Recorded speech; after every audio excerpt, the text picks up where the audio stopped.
The Construct Cast is made possible by viewers like you. Please visit us at commutationconstruct.locals.com. Memberships are free to start with coupon code CCFREE.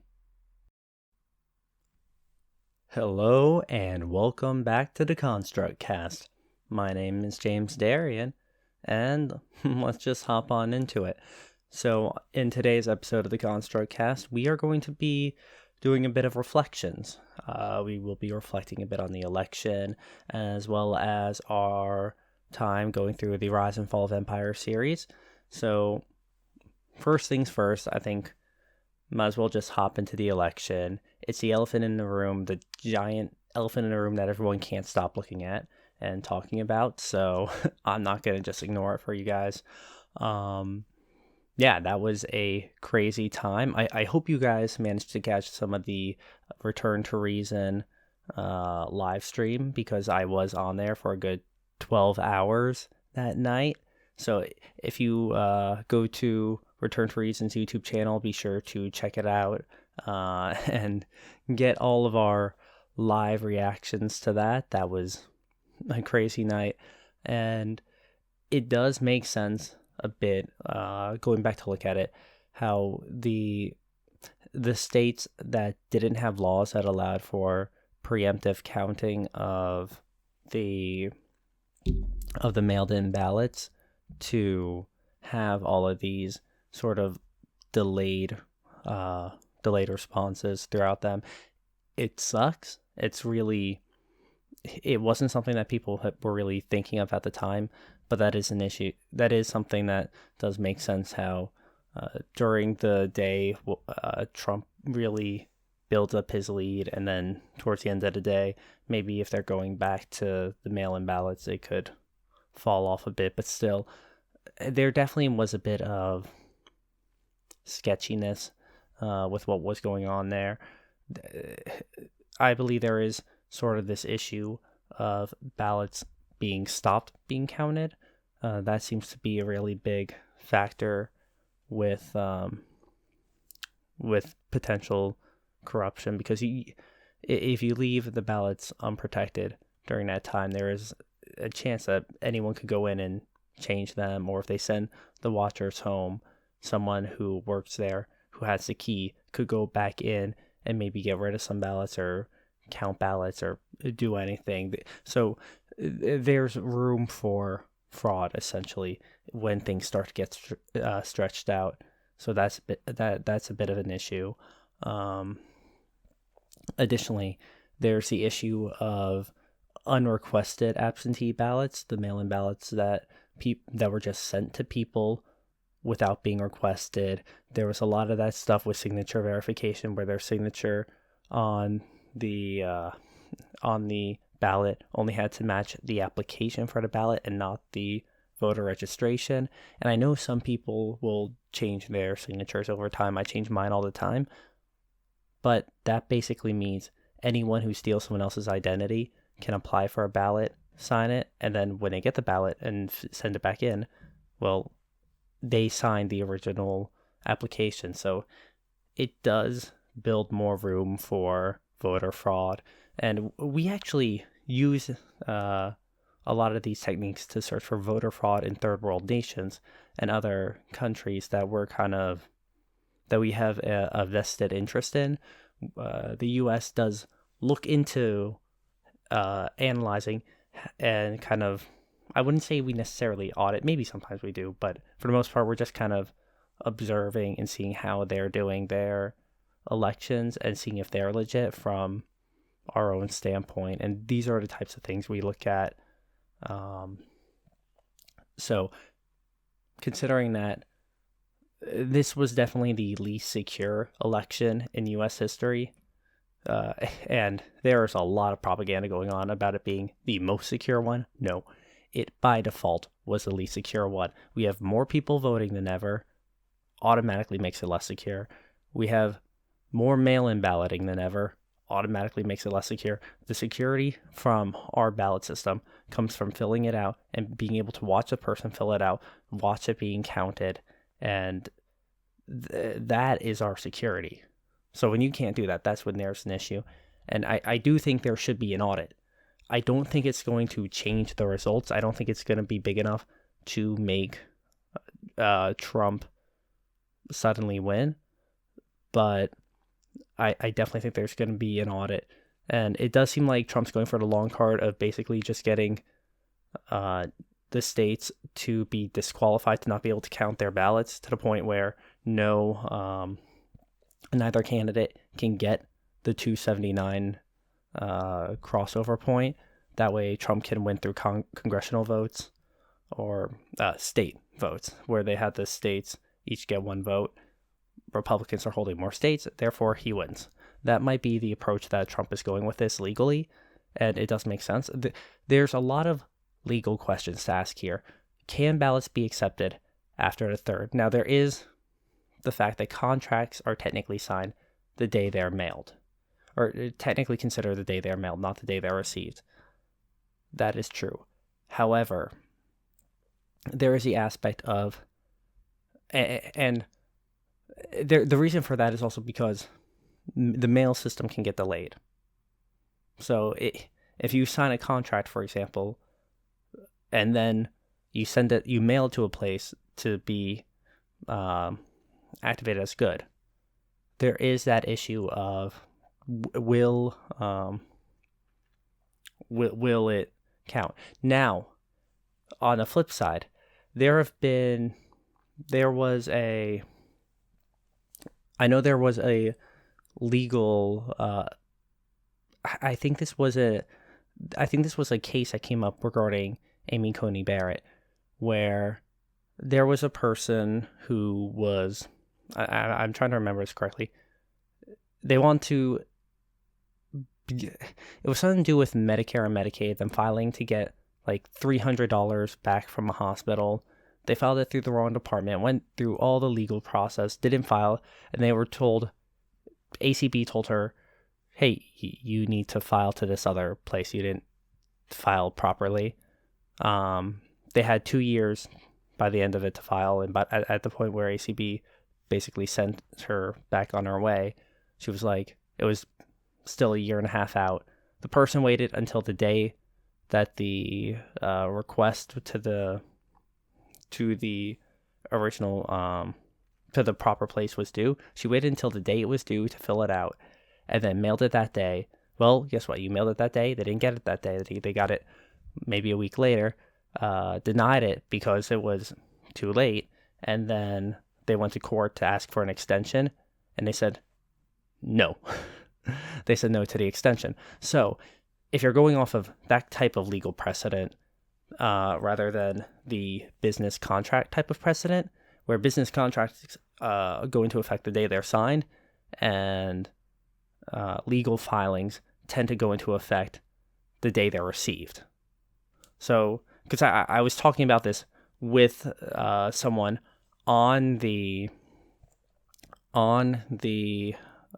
more on Biden's side, on the Democrat side of, or more liberal side of, mail-in ballots are okay, and they should be okay based on the day that they're signed and sent in, and not the day that they're received. So there is a question of, and he took a very business contract approach to that argument, and I see where it makes sense, because you can't guarantee that the mail won't be delayed. At the same time, if a ballot is received after the date of the election, technically you're basically missing the window of the election. Your ballot is not being received and processed on the day that it's supposed to be received and processed. So Trump is trying to get basically all the ballots received after Election Day thrown out. He's trying to keep the ballots that were received on Election Day, make sure all those ones were counted, and throwing out the ones that were received after that day. So, and a lot of people are conflating the way that these legal arguments are going through. A lot of people are talking about fraud. Fraud is not going to flip the election because there's not enough way to find the evidence of the fraud. And even when there is the evidence of the fraud, the problem is there's no way to track which ballots are the ones that are fraudulent. because once our ballots go into the system, once they're tabulated, there is no way to pick out the fraudulent ones. So I suppose with an audit there might be some way they can go about doing that, but our ballots are supposed to be are at least supposed to be tabulated anonymously. So there's that disconnect there, that anonymity there, which is a protection. It's to prevent things like peer pressure and doxing based on who you vote for. Like, you don't want it to be public knowledge who you vote for, because then people could come after you. If you are the one person voting for this party in an area that's all the other party, well, suddenly word gets out, you're going to be in a very socially unstable situation, to say the least. You don't want to be the one. You don't want to be known as the one person who voted for Trump when you're living on an Antifa block in Portland, for example. But so that's how anonymity kind of is important. At the same time, there's a lot of there's trouble with going back to undoing damage that's already been done. At a certain point, you could only throw out all of the because you the Constitution doesn't really have a way to do a revote. So if anything, it'd be more likely that the votes would just be thrown out from one area. But at that point, you're disenfranchising all the voters from a district. And typically, the courts side against disenfranchising so many people in that way. So that's a little bit of a conversation. I am not an expert on this. I'm not a lawyer, but I have been looking into this topic, and I think it'd be really I think it's a really interesting one. I recommend you guys look into this aspect of it. I know Rekieta Law has done some wonderful reviews of this type of stuff. Don't use Legal. He is honestly a partisan hack. His stuff is not that good.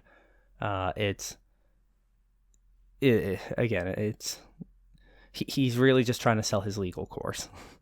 Basically, he's got a conflict of interest there, and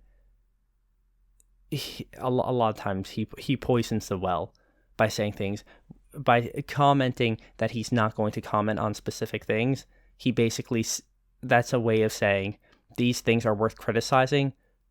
So by saying I'm not going to criticize these things, he's essentially making a criticism.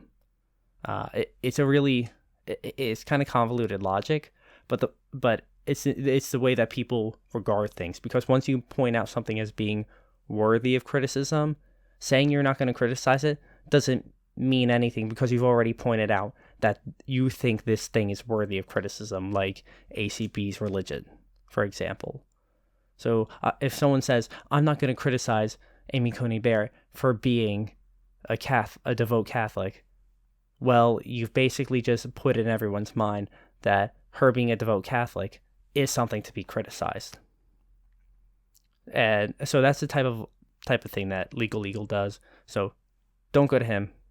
He likes to do all that kind of manipulative stuff. I really don't like it. I do recommend Rekieta Law. He does more in-depth stuff. He actually pulls up the law while he's going through it, and he'll often have it on the screen so people can see what he's reading through as he's going through it. And I know there's plenty more who do stuff like this. So make sure when you're looking up for information, don't just find a talking head. Find someone who is showing you the actual documentation and going through it with you. Make sure you find someone who's going over the actual code, the actual lawsuits, and has that information there to be read, to be verified. Otherwise, they could very easily twist it in one way or another. That's one of the biggest issues with modern propaganda. It tends to be run by talking heads who do not present the full story.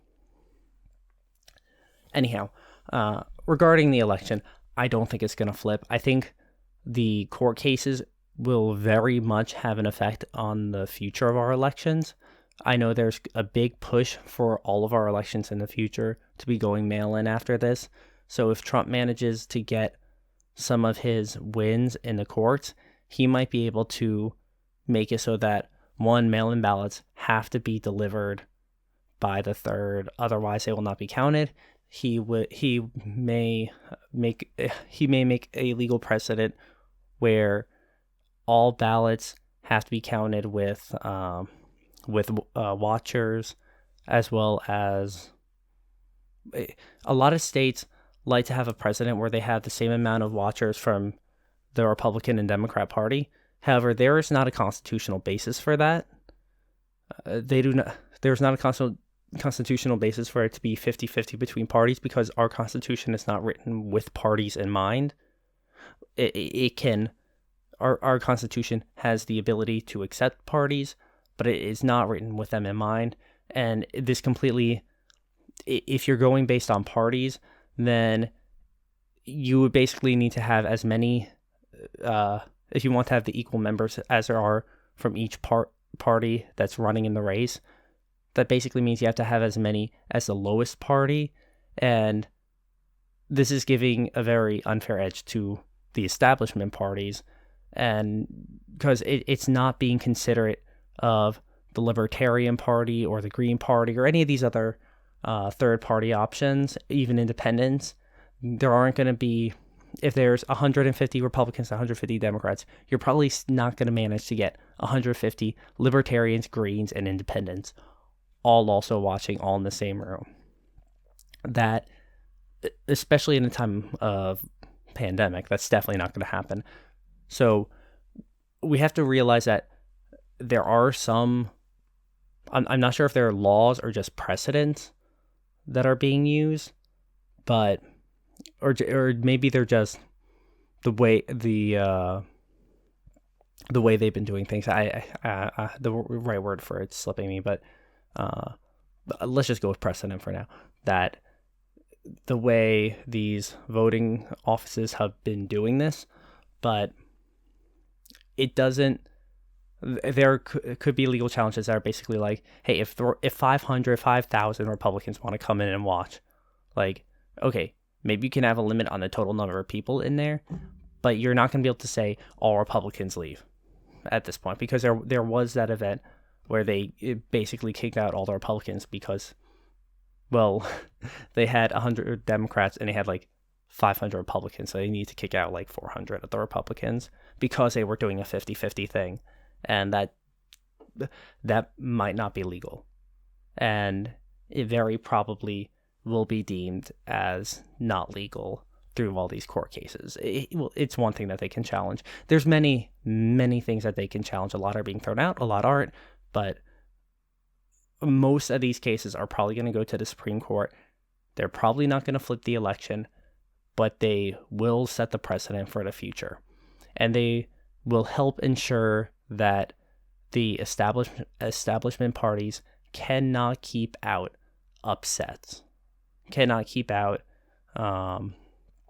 any of these mold breakers who want to come in and really dig out the swamp in any way. And Trump does a little stuff, but there is so much more that can and should be done with that. Maybe Trump will do some stuff in his last month in regards to that. I know he's already firing a lot of people, which, hey, good on him. I think that is going to be key to, at the very least, slowing down Biden's first 100 days. I think he can dismantle a lot of the bureaucracy and administration in his final month or two, which will be great. And in 4 years, there can be a strong Republican to come in, and hopefully it'll be one of these more centrist ones. Well, I say centrist, but really I mean the old centrist, old center, kind of common sense type of person, and not the center that's being formed between being a socialist and mixed market person. I mean, if you're looking at that point, then the middle ground is super high welfare that's slightly not socialism, but that's not really the middle that the US is based on, that I believe most people in the US would want. So that's kind of my take on that. Just want to get through some basic thoughts with the election. Anyhow, so that's that. Now, I do want to go over a little bit more of my Rise and Fall of Empire series. I know I didn't show this on camera before, but here you go. Once it loads. All right, there we go. The Fate of Empires and Search for Survival. This is Sir John Glubb's paper, the one that I mentioned so much, the one that I based my analysis on for the for my Rise and Fall of Empire series. This is a wonderful paper. It is 26 pages long. Starts with a short introduction about Sir John Glubb. Goes into his own introduction. And page 3 is really the first main page where he talks about how we need to take a more scientific approach of looking at empires throughout history, where they rose, where they fell, and what similarities they went throughout the ages. And there are many. So there really can be a more scientific approach taken to this, and that's what Glubb is really promoting here. And you can see he's got an example of a lot of historic empires right here in this chart. So he's got the nation, when they rose and fell, and their total duration here at the end. So you can see that there's actually 2 that landed right on 250 years, which is 3. I missed Britain at the bottom there. That's considered the average, though. If you look at it, most of them were actually just over 200 years. So the actual average might be closer to the 230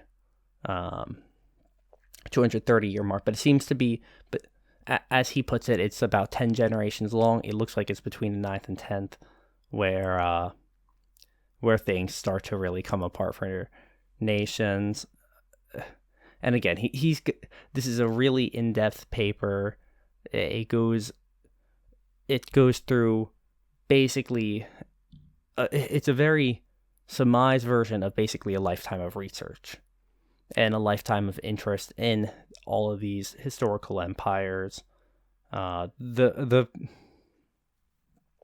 part that really caught my attention was here with the Age of Affluence, High Noon, that being the transition period where the empire goes from its incline to beginning to decline. Essentially, the nation has built to a peak of wealth, and while the people may still be gaining wealth afterwards, people are only really working towards wealth, and they're giving up sort of their pride and honor and virtue for intellectual moralisms a lot of the time, and they're not. The nation itself is beginning to go into debt for some reasons. And again, he mentions that for the U.S., this would be around Woodrow Wilson's presidency. He was the one who established the Federal Reserve. The Federal Reserve prints money on debt to the U.S., so all of our money now is debt-based. It's not based on... It's not actually from our treasury just printing money.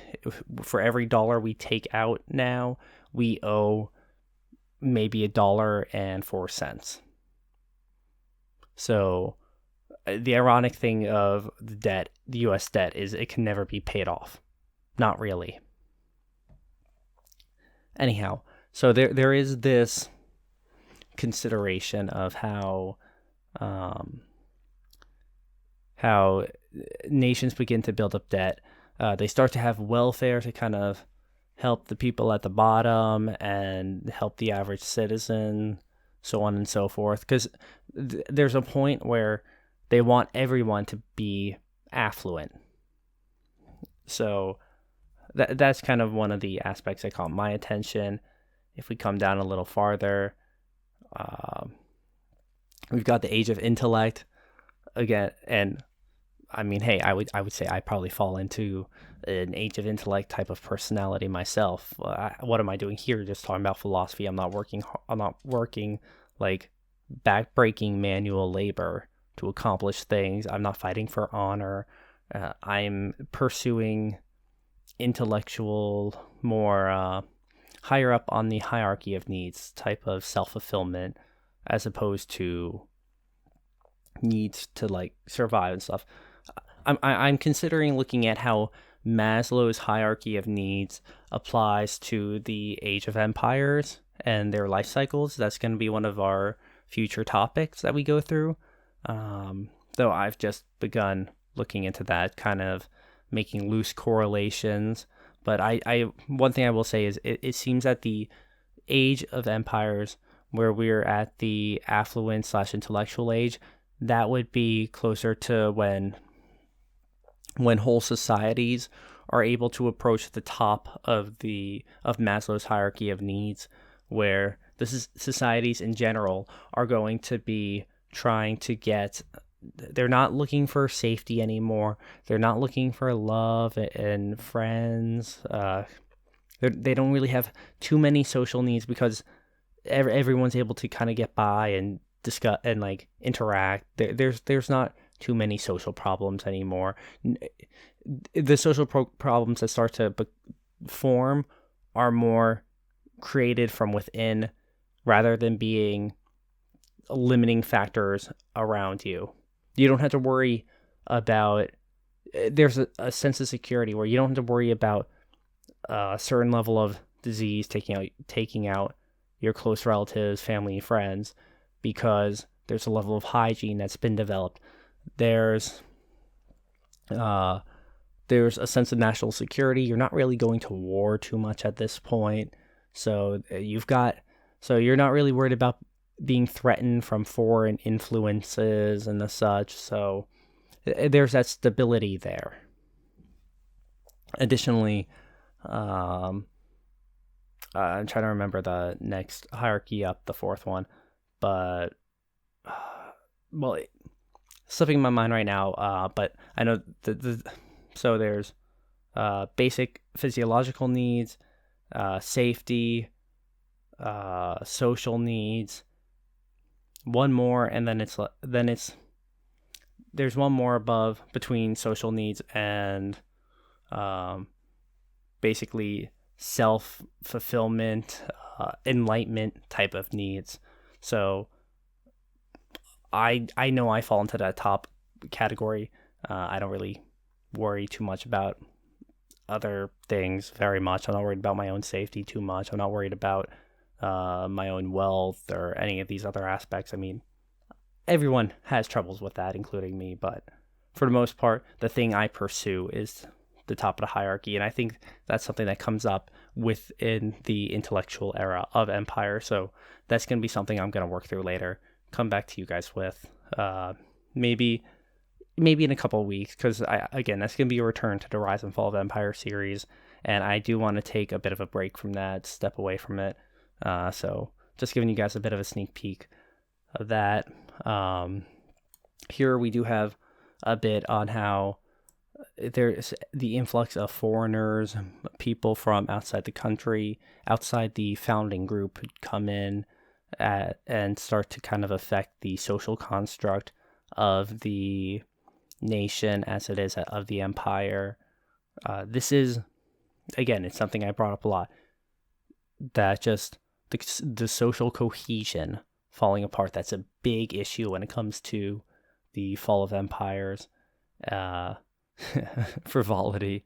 I mean, yeah, people start to become apathetic because things just don't matter as much. And again, like I was just saying, with my own pursuits, and of course I'm biased because my experience is very anecdotal, but I like to pursue more intellectual needs, and I don't worry too much about safety, money, or those type of things. I know I have a path to those things with relative ease. I can go get a gun pretty much whenever. Yeah, there may be a few days wait, but in general, I can just go get one whenever. I can go get money by just getting, I could get a job pretty much anytime doing whatever, and I have the ability to search for harder to get jobs and maybe be patient for those harder to get jobs if I so need to. So, but there is an availability of labor. There is an availability of work available. So again, the need isn't as dire as it would be at, say, the beginning of an empire. So so things start to become a bit more frivolous. But this is the interesting one. So this page 15, which is it's 17 pages into the document, page 15 of the document itself. But again, that's after the introductions. So just know that this section on the Arab decline essentially outlines all of the issues that come up and all of the recurring events that precede the fall of empires.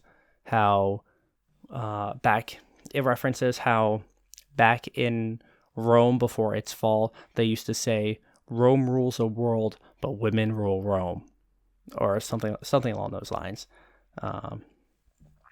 And how in the Arab Empire, shortly before its decline, maybe 50 years or so, they had a stringed instrument that you strum, much like a guitar. I believe it was a lute, and they made all these songs about sexual improprieties. And no matter what the state did, no matter what the empire did to kind of make that illegal and push that away to the underground, it would still come back and rise up, and there was no really stopping it.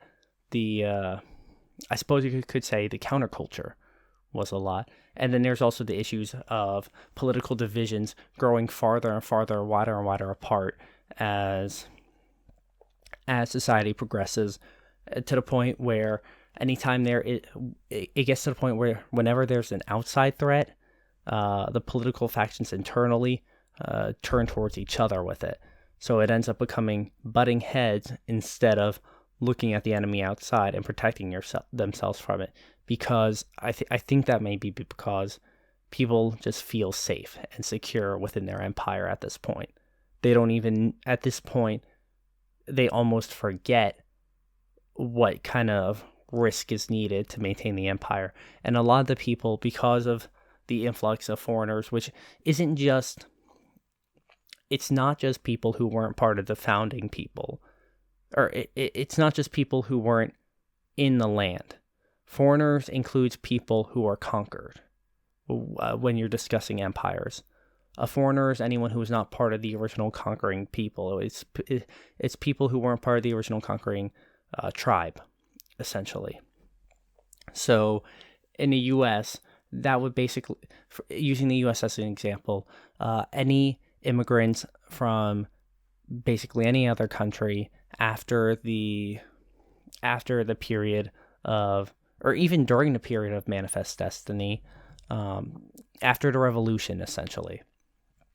Anyone who came after that from Europe, from South America, from Asia, people who came over to get a living here.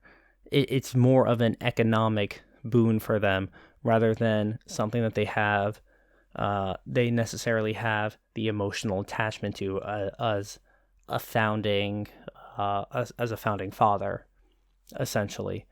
And again, these are broad generalizations, but they seem to be trends throughout empires throughout history, essentially.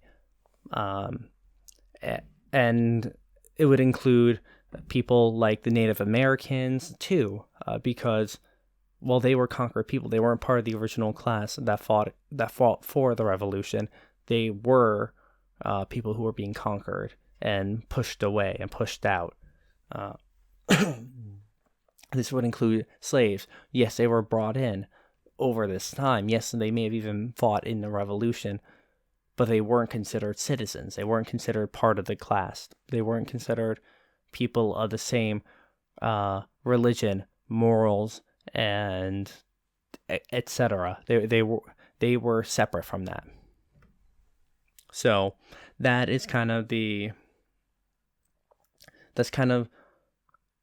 this short section really goes over a lot of that kind of stuff, things you see and